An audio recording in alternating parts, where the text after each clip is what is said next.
debt to the heroic men and valiant women in the service of our country can never be repaid. They have earned our undying gratitude. America will never forget their sacrifices.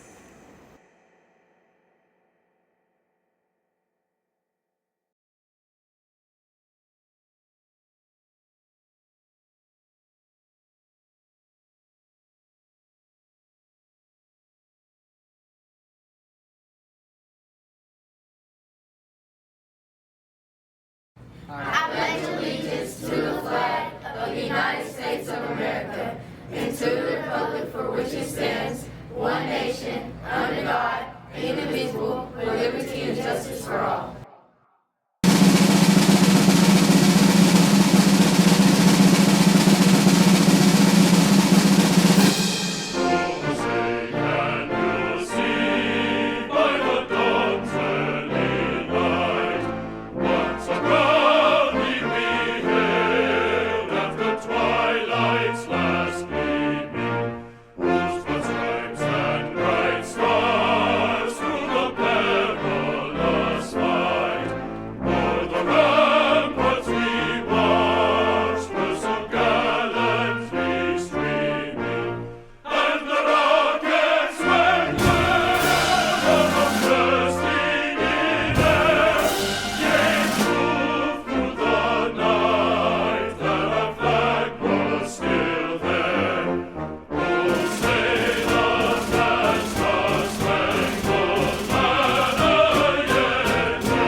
The term veteran means a person who served in the active military, naval, or air service, and who was discharged or released therefrom under conditions other than dishonorable. On Veterans Day, we honor their service, dedication, and valor, and are forever grateful for their sacrifice. With very few exceptions, the men and women who serve their country, whether in peacetime or war, make sacrifices. Family separations, often isolated tours of duty, long and difficult hours with no extra pay, etc. They serve you and me through their efforts, often in dangerous circumstances.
Would surely die. I left my wife, standing at the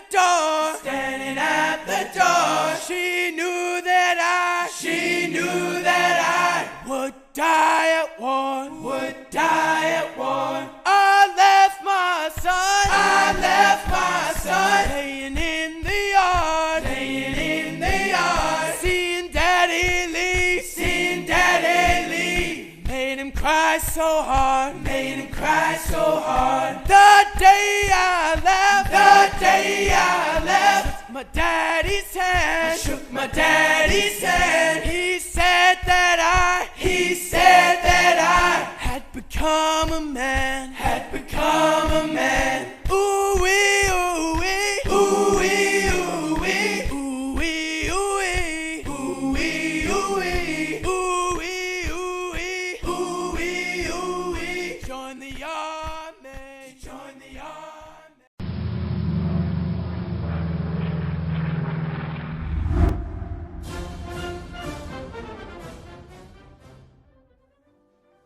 Hey, Hugo Middle School. I'm Petty Officer Arnold. I've been in the Navy for 10 years. My job is a nuclear machinist mate, which pretty much entails me working on nuclear reactors, generating propulsion and electricity from fission. I joined straight out of high school from Denison, Texas. From there, I went to boot camp, and then after boot camp, I went to learn how to do my job. So I went to Charleston, South Carolina. I was there for about 6 months, and then after that, I went to upstate New York, close to Albany, for about a year and a half, again, just learning how to do my job. From those combined schools, I got a total of 77 college credits to go towards my bachelor's degree. After I left schooling in upstate New York, I went to Washington State, about an hour from Seattle, and I was stationed on an aircraft carrier there for 4 years. During that 4 years, I went on 2 deployments that were both 6 months long, and then during those deployments, I traveled the world. Some of my favorite memories of being stationed on the ship was going to Thailand, laying on tigers, climbing a mountain in South Korea. I'm going to Dubai, Bahrain, Singapore. I just had a great time traveling the world and seeing a lot of different cool places, all for free, right? And then after my time on the ship, I went to what's called shore duty to be a recruiter in East Texas, out of Longview. I was there for about 3 years. Since I had so much downtime, I used some more benefits from the Navy, which is called tuition assistance, which means I can pretty much work on my degree while I'm in and get my bachelor's degree completely free. So I worked on my degree, and it took me about 2 years, and I got my my bachelor's degree in nuclear engineering and technology. I got my degree, and then I'm actually in the part of my career of transitioning out from the Navy to be a civilian again. And I'm very excited about that, very thankful for what the Navy's done for me and my family. The Navy's provided financial stability, a guaranteed paycheck on the 1st and 15th, free college, medical benefits. But again, those benefits are not free, they're earned. You gotta earn them, right? So some of the biggest challenges was being gone on those deployments. So for 6 months, I'm gone away from my wife and kids. And I missed my daughter's first birthday. So, you know, there are some sacrifices there, but all in all, it's definitely worth it. I'm able to provide my kids a better life than what I had growing up, and I'm thankful for that, and thankful for what the Navy's done for me. And I'm thankful for all the support that all the service members get from everybody like y'all. So thank you for what you do. Thank you for your support. We really appreciate it, Hugo. Take it easy.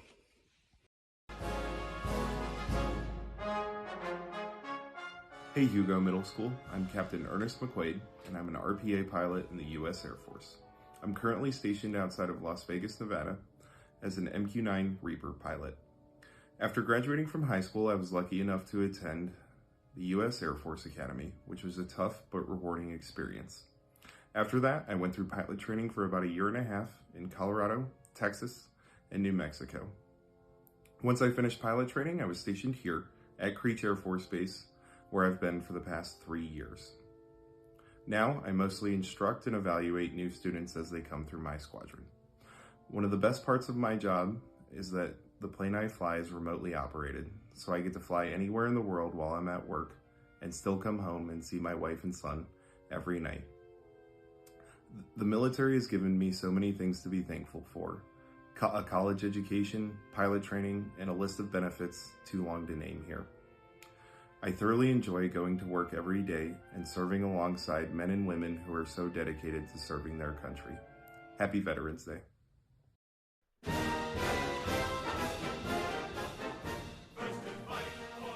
Hey Hugo Middle School, I am Staff Sergeant Perry. I've been in the Army for 6 years. I am an indirect fire infantryman.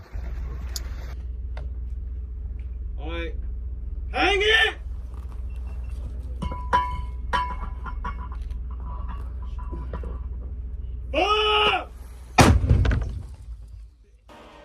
Since being in, I have been stationed at Fort Benning, Georgia, Fort Irwin, California, and Fort Carson, Colorado, and have completed 1 combat tour to the Middle East. The Army comes with its challenges, like being away from home for long periods of time and not be able to see those family members. But there's some good that comes out of being all these different places, like seeing different cultures that you would never see before, and how they grew up, and what they believe in, and it's really interesting to learn. And then you get paid to do all these things, go see all these different countries, And then the Army has free medical care, pays for your school. Then I've also met some of the best friends I'll ever meet in the Army. And I would have never met these people without ever joining. And being in the Army has really made me more mature as a person, gave me great leadership qualities, and just gave me good job skills for when I get out. I enjoy putting on the uniform every day. I'm proud that I do it, and I would definitely do it again if I had the opportunity to. No regrets, ever. Thank y'all.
Hello, I'm Trent from video production, and I'm here with a special guest. Oh, excuse me, Richard McIntyre. What branches of service were you in, and how long did you serve? I was in the Marine Corps from 1985 to 2006. I did 21 years. How did you like your first couple weeks of boot camp? First couple of weeks of boot camp was it's a blurry time because when you get off the bus, you hit the yellow footprints, and you don't have time to think, and it stays like that for about 2 weeks because you're constantly moving. Sometimes it's 2 or 3 o'clock in the morning, you're moving around. So that first two weeks of boot camp, you're just in a daze, and you're kind of in a fog, and then you get turned over to 4 drill instructors about the third weekend. That's when life gets real fun. Did you ever have any problems with your drill instructors? They're drill instructors. Yeah, I mean they push you. I mean that's what their job is, to push you, they push you to get the very best out of you. So, at the same time it acts like they're, you think that they're just being on you and just pounding on you. Well, really, the whole purpose of that is getting the best that you got out and making you see that you have more in you than you think you have, and that's their job. What made you pick Marine Corps over all the other branches? Well, it was an easy decision for me. I actually was, the day that I enlisted in the Marine Corps, I was at PJC taking I think it was ACT or whatever that test is for college, and that was because my mom wanted me to. I don't know how many times I fell asleep sitting there, but, they went out to lunch, whatever, and literally right across the road was the recruiter's office. And I always kind of had the first thing that strikes you about, as far as Marine Corps is dress blues. And walked up, there was the Navy, and at that time they were wearing those little bell-bottom things, and then there was the Marine Corps sitting there, and I was like, I'm not doing that. But no, it was an easy choice for me. I always did want to be a Marine, so I just went into the recruiter's office and told him, hey, I'm ready to sign me up. And, that just doesn't happen to recruiters. And so no, I was like, yeah, sign me up. I'm 18, good to go, no trouble. So anyway, just kind of went from there. Did you ever have any second thoughts about joining? Never. Once I got through boot camp, training, school, once you get out of boot camp, you go to your training for whatever job you're going to end up doing in the Marine Corps, you have to go to school for that, and that ended up being an entire year for me. 4 months here, and then another 4 months, 5 months over. At the time, the first part of it was in Tennessee, and then I had to go to Yuma, Arizona for the last 5-6 months of it. So there's a lot of training. You have to go through a lot of school, a lot of training before you actually get to your job and to your the base that you're going to be, your assignment, first assignment. So. What job did you have? I was an ordnanceman. I built bombs and rockets, missiles. Did a lot of missiles and all kinds of different types of bombs and things. Do you inspire others to join the Marines or any branches of service? Absolutely. They, if you, as a young person, you're going through school, you don't really know exactly what you might want to do in life yet. It's a good option. You get in, it opens doors for you. You get some training, you get some life experience, and then if nothing else, sometimes you stay in 20 years, sometimes you do 4 and get out. But you open doors for yourself. Where use your GI Bill to get education, go get up training, and I absolutely encourage it. If you somebody that doesn't really know what they want to do in life, it's a great option. Where have you been deployed at? I have been, oh goodness, I've had a little over 40 deployments stateside and had 6 overseas tours and 2 combat tours. So 2 combat tours in Desert Storm in 90 and 91. I made a joke the other day, I turned 25 over there, and then 15 years later I was back over there again to turn 40. And that was a lot of years ago. So I've been to Japan. I think all total I spent a total of 4 years. 3 years in Okinawa, and had a year on mainland Japan. Hawaii, Alaska, all over the states. Australia, Philippines. So a lot of deployments. Some of them good, some of them not so good. Do you have any fun memories from your deployments? Oh yeah. I mean, deployments. You're working very, very hard, and usually in a field environment. In tents on the ground. That type of thing. But I do remember one. We was in Australia. There was 5 of us, and we were just in this little bitty tent. The training ground that we flew into a place called Rockhampton. That's where our tent city was. But it was an hour-and-a-half convoy via Humvee on a dirt road to get to the training ground. The training ground was about the size of Rhode Island, and it was all bush. And that's the first time we went in. And I'm telling you, it was an experience. When you drive up to a gate, you've got an Aussie was sitting there standing guard, and there's a big snake hanging down the fence there. And of course, we ate what is that? Because everything there is poisonous. It's taipan, something like that. It's like the 2nd or 3rd deadliest snake in the world. It's like, what's the chances? Like, no, it was an eye opener, but it was a hard deployment, but we had some good time to get back to that tent. So we had been up half the night, so we was kind of just sleeping in this tent one night. I got up early that morning, and I noticed something moving over to the side. A big emu had stuck his head in our tent, and all it had was his head sticking through there. So when I woke up and I seen this huge chicken's head sticking in the tent, I went that way. I stomped on 2 or 3 other guys. They jumped up. We tore out that side of the tent. That emu tore out the other side. And it was hilarious after it was all said and done. It scared me anyway. But it was just a little stuff like that happens on just about every deployment. You make the best of it, and just But it was kind of funny. I heard you run with a flag strapped to your back. Is that true? Actually, it's a guidon. I've been doing it 570 something weeks now. It's a little over 11 years. So yeah, I do it once a week, every week. I started it 11 years ago in honor of Veterans Day. And my intent was to just do it for a month. I started in October that year and just never stopped. And I'm a little bit over 2,000 miles right now. I log my miles every week. So I'm at about 220 miles, 2,020 miles or so right now.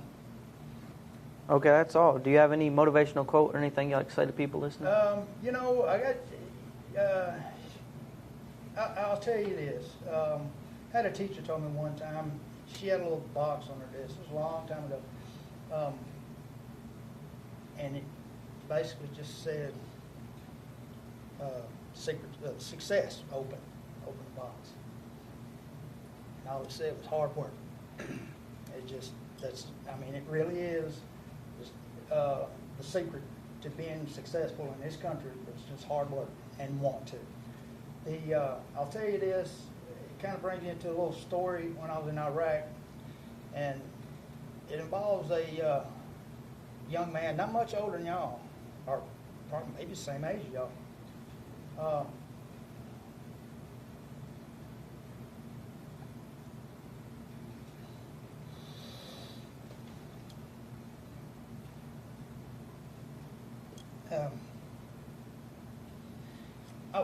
I was transporting ordnance, explosives on the back of a CF-53, it was a helicopter.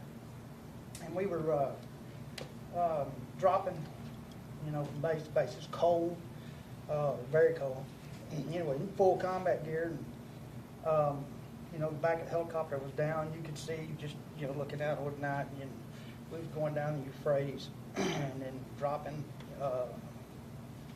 ammo here to one point, and we go to the next point. But we were picking people up, dropping people off at the same time.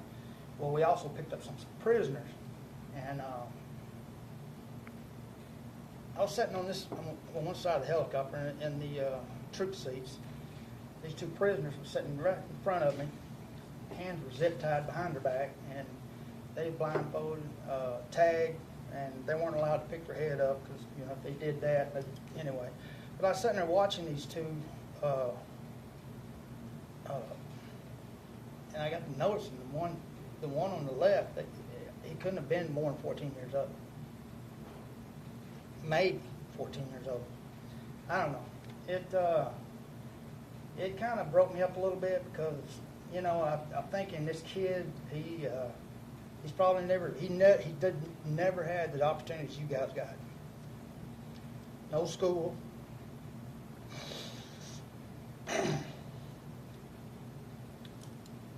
No teachers. No.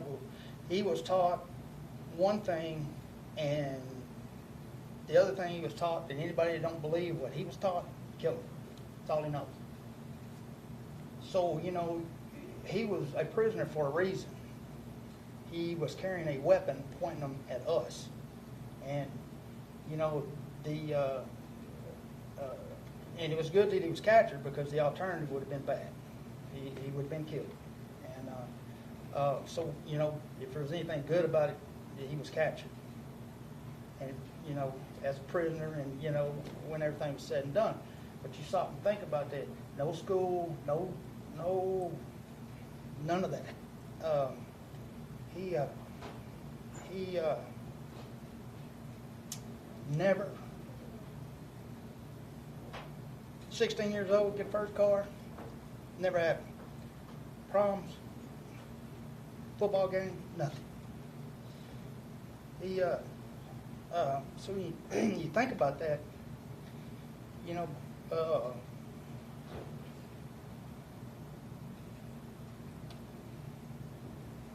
there's kids out there that would look on y'all and say, my God, they got everything. You have everything. Because they have nothing. They truly had nothing. Looking back on him, he never had a chance in life. That's all he had. He doesn't have the same opportunities you guys have. So what I'm telling you is, take advantage of your opportunities. You have a good school, you got good teachers, take advantage of it, get that knowledge, find your little niche, whatever you want to do in this world, educate yourself on it. And what I tell you a while ago, what's the secret to success? It's hard work. Go out and you will be successful. Just remember that kid. never had a chance. You got everything. You have everything right here. This country truly is the best country in the world.